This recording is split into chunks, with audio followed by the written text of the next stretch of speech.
তিতাকেৰেলা আজি পৰ্যন্ত 56 কুইণ্টেল বেচিছোঁ। 56 কুইণ্টেল 4 বিঘা মাটি আছে সম্ভৱ? হয় এতিয়ালৈকে প্ৰায় ডেৰ মাহো নহয় 40 দিন মানত আপোনাৰ 56 কুইণ্টেল বিক্ৰী কৰিছোঁ। এতিয়া কৰিছোঁ কোমোৰা কৰিলোঁ অলৰেডি 1800-2000 মান কোমোৰা মই বিক্ৰী কৰিলোঁ আৰু তাৰ লগতে আপোনাৰ জিকা পাই 18 কুইণ্টেল 20 কুইণ্টেল মান বিক্ৰী কৰিছোঁ। তাৰপিছত বডি উঠি সেইটা 8-9 কুইণ্টেল বিক্ৰী কৰিছোঁ। যদিও আমি খেতি কৰিছোঁ পথাৰখন আমাৰ হৈছে, বজাৰখন আমাৰ হাতলৈ এতিয়া আহিব পৰা নাই। এতিয়া পৰীক্ষাৰ পৰা আৰম্ভ কৰি মাটি পৰীক্ষা কৰিছে? হয় মাটি পৰীক্ষাৰ পৰা আৰম্ভ কৰি গোটেইখিনি মাটিৰ কোৱালিটিটো চেক কৰিছোঁ। তাৰপিছত তাত কিবা যদি অভাৱ আছে সেইখিনি দিবলৈ দিছোঁ আৰু খেতি কৰাৰ আগতে মই ইয়াত চূণো দিছিলোঁ। হয় চূণ দি লৈছোঁ। নমস্কাৰ দৰ্শক, মই পংকজ খনিকৰ, আপোনালোকে চাই আছে কৃষি জাগৰণ অসম। দৰ্শকসকল, আজি আমি উপস্থিত আছোঁহি বিশ্বনাথ জিলাৰ কুমলীয়া গাঁৱত আৰু ইয়াতে এজন শিক্ষকে খুব ধুনীয়াকৈ খেতি কৰিছে। তেওঁ শিক্ষকতাৰ সমান্তৰালভাৱে খেতি কৰিছে, দেখিছে আপোনালোকে। খুব এয়া কেৰেলা খেতি আৰু আপোনালোকে তলটো চাওক।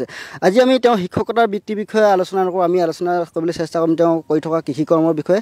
দাদা নমস্কাৰ। নমস্কাৰ। কেনেকুৱা, ভালে আছে? হয় ভালে। খেতি পথাৰ এইবাৰ কেনেকুৱা হৈছে? খেতিটো ভাল হৈছিলে, কিন্তু মানে ভবা ধৰণে দামটো আমি পোৱা নাইকিয়া আৰু মানে অলপ বজাৰখন ভাল হোৱা নাই। কি কাৰণে ভাল হোৱা নাই বুলি ভাবিছে আপোনাৰ? কেনেকুৱা কাৰণ আছে? আপোনাৰ প্ৰডাকশ্যনটো হয়তো বেছি হৈছে, নতুবা আপোনাৰ কিছু যিহেতু আমাৰ যদিও আমি খেতি কৰিছোঁ পথাৰখন আমাৰ হৈছে, বজাৰখন আমাৰ হাতলৈ এতিয়া আহিব পৰা নাই। এতিয়া সেইটো কাৰণেও হয়তো আমি মানে প্ৰকৃত কৃষকসকলে যিটো মূল্য পাব লাগিছিল সেইটো পোৱা নাইকিয়া বুলি ভাবোঁ। আৰু এতিয়াতো আপুনি এজন শিক্ষিত মানুহ নহয় জানো? মই এজন শিক্ষক হিচাপে কৰ্মৰত কুমলীয়া মধ্য ইংৰাজী বিদ্যালয়ত। হয়। গতিকে কৃষকসকলে কেনেকুৱা ধৰণৰ পদক্ষেপ ল'লে মানে তেওঁলোকে পথাৰখনৰ সমান্তৰালভাৱে বজাৰখন দখল কৰিবলৈ সক্ষম হ'ব বুলি আপুনি ভাবে? মানে কি, আমি বৈজ্ঞানিক পদ্ধতিৰে আমি খেতিবিলাক কৰিব লাগিব, কম জেগাতে বিভিন্ন খেতি কৰিব লাগিব।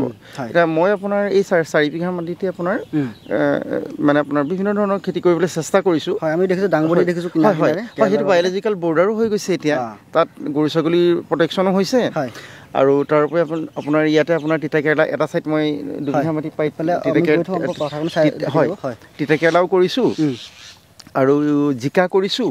কোমোৰা কৰিলোঁ অলৰেডি 1800-2000 মান কোমোৰা মই বিক্ৰী কৰিলোঁ। 2000টা হয় পিছ বিক্ৰী কৰিছোঁ।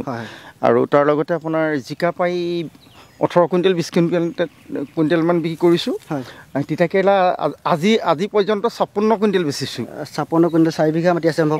হয় এতিয়ালৈকে প্ৰায় ডেৰ মাহো নহয় 40 দিন মানত আপোনাৰ 56 কুইণ্টেল বিক্ৰী কৰিছোঁ। তাৰপিছত বডি উঠি সেইটা 8-9 কুইণ্টেল বিক্ৰী কৰিছোঁ। জিকা 18-20 কুইণ্টেল আৰু আপোনাৰ জিকা দিছোঁ আৰু সেইখিনিয়ে কৰিছোঁ। আৰু হয় তিয়ঁহ কৰিছিলোঁ, তিয়ঁহো প্ৰায় 12 কুইণ্টেল মান লৈছিলোঁ। এতিয়া আকৌ সেয়া তিয়ঁহ উঠালোঁ, কাৰণ তিয়ঁহৰ আয়ুসটো বেছি দিন নহয়, আপোনালোকে নিশ্চয় জানেই। এতিয়া তাত আকৌ নতুনকৈ আপোনাৰ গুটি যোৱাকালি দিছোঁ। এতিয়া মানে আপোনাৰ কেৰেলা 56 কুইণ্টেল এতিয়ালৈকে বিক্ৰী কৰিলোঁ। তাৰপাছতো এতিয়া আমাৰ দৰ্শকসকলে চাব পাৰে কেৰেলা মানে গছত ভৰি আছে। আমাৰ কেমেৰামেন দিবাকৰ দাদাই অকণমান দেখুৱাই দিব, কাষলৈ আহি দেখিছে আপোনালোকে। এতিয়াও অকল এইখিনিতে নহয়, মানে গোটেই হেন্দালিখন কেৰেলাৰ ভৰ্তি হৈছে। ইয়াৰ মানে চিক্ৰেট কি দাদা আচলতে এনেকৈ লগোৱা আঁৰত কেনেকুৱা ধৰণৰ কি আছে? মই আপোনাৰ বিজ্ঞানসন্মতভাৱে কৰিবলৈ চেষ্টা কৰিছোঁ। আৰু ধৰক এজোপা গছত যিখিনি খাদ্য লাগে, এতিয়া ধৰক আমাৰ খেতিয়কসকলে খেতি কৰে, কিন্তু গছজোপাক যিখিনি প্ৰয়োজনীয় আহাৰ লাগে সেইখিনি বিভিন্ন কাৰণত তেওঁলোক অজ্ঞতাত থাকে। গতিকে মই সেইখিনি মাটি পৰীক্ষাৰ পৰা আৰম্ভ কৰি মাটি পৰীক্ষা কৰিছে? হয় মাটি পৰীক্ষাৰ পৰা আৰম্ভ কৰি গোটেইখিনি মাটিৰ কোৱালিটিটো চেক কৰিছোঁ। তাৰপিছত তাত কিবা যদি অভাৱ আছে সেইখিনি দিবলৈ দিছোঁ আৰু খেতি কৰাৰ আগতে মই ইয়াত চূণো দিছিলোঁ। হয় চূণ দি লৈছোঁ, সেইকাৰণে অকণ প্ৰডাকশ্যন পোৱা নিচিনা লাগিছে।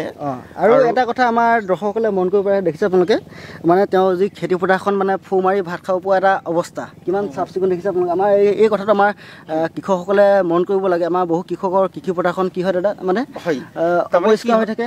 হয়, আচলতে পৰিষ্কাৰ হৈ থকাৰ মূল কাৰণটো হ'ল কি হয়, লেতেৰা হৈ থাকিলে বেমাৰ আজাৰ বেছি হয় গছত। গতিকে চাফা হৈ থাকিলে এতিয়া ধৰক বেমাৰ আজাৰ পৰিমাণো কম। আপুনি নিশ্চয় দেখিছে এতিয়া বয়স হোৱাৰ কাৰণে পাতটো অকণমান বুঢ়া হৈছে, কিন্তু এনেই গছৰ কোনো ধৰণৰ ইয়াত বেমাৰ নাইকিয়া।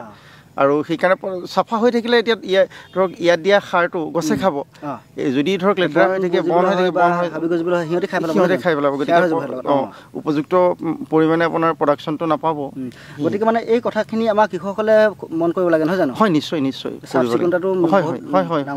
হয় একদম পৰিষ্কাৰ পৰিচ্ছন্নতাকৈ ৰাখিলে মানে কি হয় বিভিন্ন বেমাৰৰ বীজাণুবোৰো নাহে তাৰপিছত পোক পৰুৱা কীট পতংগবিলাকো খুব কম আহে সেইখিনি আৰু কথাখিনি তেনেকুৱাবিলাক কথাৰ কাৰণে মানে এতিয়া আপুনি এই 4 বিঘা মাটিৰ পৰা 56 কুইণ্টেল কেৰেলা বিকিছে আৰু এতিয়াও কেৰেলা মানে গছত লাগি আছে এনেকুৱা ধৰণৰ লাগি আছে হয় হয় হয় যথেষ্ট আৰু কিমান দিনলৈ লাগি থাকিব তাতে তো আশা কৰিছোঁ ভাদ মানলৈকে আমি দিব পাৰিম শেষৰ ফাললৈ আপোনাৰ গোটটো অলপ সৰু হ'ব আৰু আপোনাৰ জেঠৰ আৰম্ভণিৰ পৰাই মই দিছোঁ অলৰেডি 45 দিনমান দিলোঁ হয় দাদা আপুনি এজন শিক্ষক আৰু শিক্ষকতাৰ সমান্তৰালভাৱে এই কামখিনি কৰি গৈছে দুইটা বস্তু মেইনটেইন কৰোঁতে ক'ৰবাত মানে অসুবিধা হয় নেকি বা সেইবিলাক কেনেকৈ আগবঢ়াই নিছে সেইটো মিলাবলৈ চেষ্টা কৰিছোঁ মানে আপোনাৰ ৰাতিপুৱা 4:30 বজাতে ইয়ালৈ আহি যাওঁ 4:30 বজাত হয় খেতিলৈ আহি যাওঁ তাৰপিছত এতিয়া মৰ্ণিং স্কুল দিছে আপোনাৰ মোটামুটি 6:45 মানত ইয়াৰ পৰা ঘৰলৈ গুচি যাওঁ আকৌ স্কুলৰ কাৰণে ৰেডি হওঁ ঠিক সেইদৰে আপোনাৰ 1 বজাত আহি ঘৰ পাওঁহি ভাত পানী খাই আকৌ 2 বজাৰ পৰা সন্ধিয়া 5টা মানলৈকে আমি